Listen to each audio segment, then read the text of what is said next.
Hey guys, welcome back to a brand new video. And today we will be talking about the 2022 Senate elections. And the Republican Party, they're facing, they have a lot of re- senators that are retiring. So some we've no longer than others. Pennsylvania is the most important one because it's their most vulnerable seat heading into 2022, with Pat Toomey retiring there.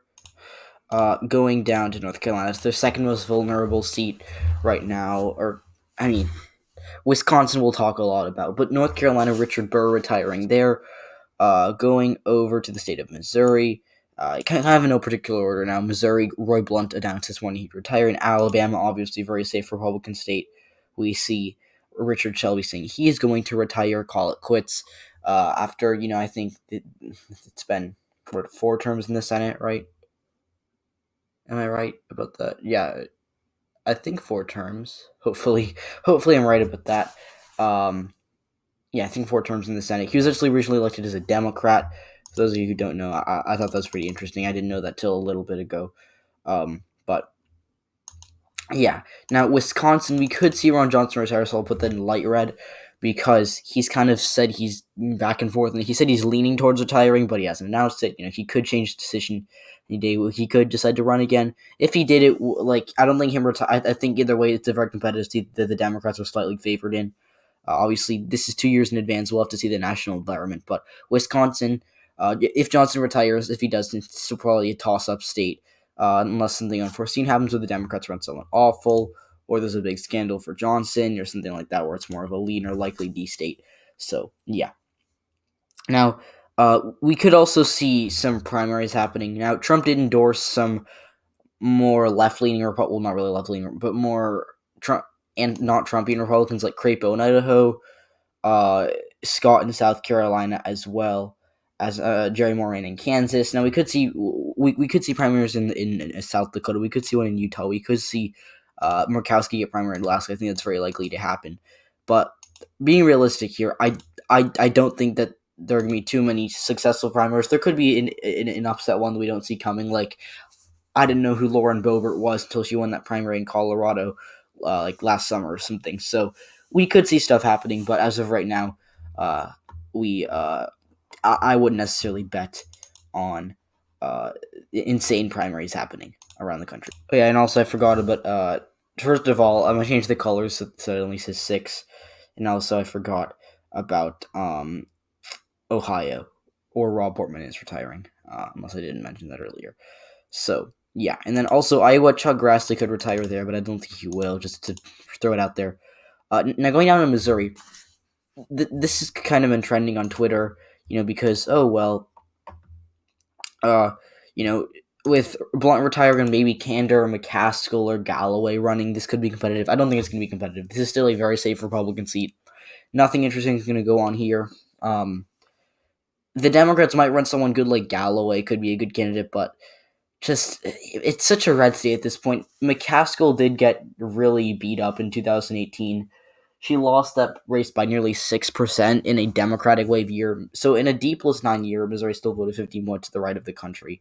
In 2020, it voted like 20 points to the right of the country. 2022 might continue that trend where it's going to vote something like 20 or 22% to the right of the country. So I wouldn't bet on the Democrats coming close to winning it. In a best case scenario, they'd probably lose it by 10. But either way, this is a very red state. So yeah. Now Alabama, Shelby is probably just gonna be replaced by Shelby and Blunt are just gonna be replaced by people who are more Trumpian. In that these are both more quiet Republican senators that they're not anti-Trump like someone like Mitt Romney, and they're not really moderate like Murkowski or Collins, but they're still not super Trumpian the way that someone like Josh Hawley, who is Roy Blunt's colleague from Missouri. So I think we're going to see Alabama and Missouri. We're going to get more Trumpian senators from there. Ohio, we could see a similar thing. Ohio is mildly competitive. It's kind of this is maybe like a 20% chance the Democrats flip it, if that.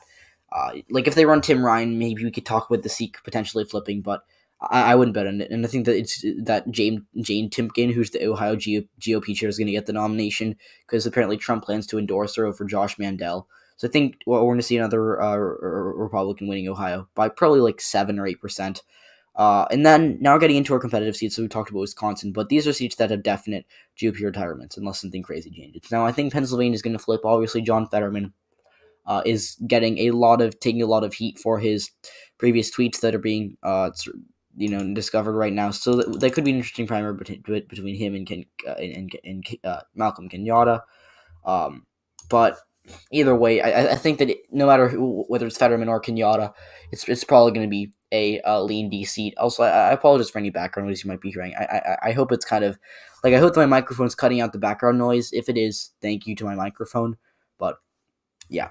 Now going over to North Carolina, I think that this seat's probably going to stay Republican. Obviously, it's competitive, and if the Republicans do win, it'll probably be under 2%. But this is a state that voted like 6 points to the right of the country in 2020, and I just don't see the year being Democratic enough to give the Democrats a victory here. And the Democrats, they should be kind of mad that they had that 2020 Senate race happen in 2020. Because if it were in 2018, I think Cunningham would have won, because his scandal wouldn't have come out till 2 years later, and it was just a more favorable environment for Democrats.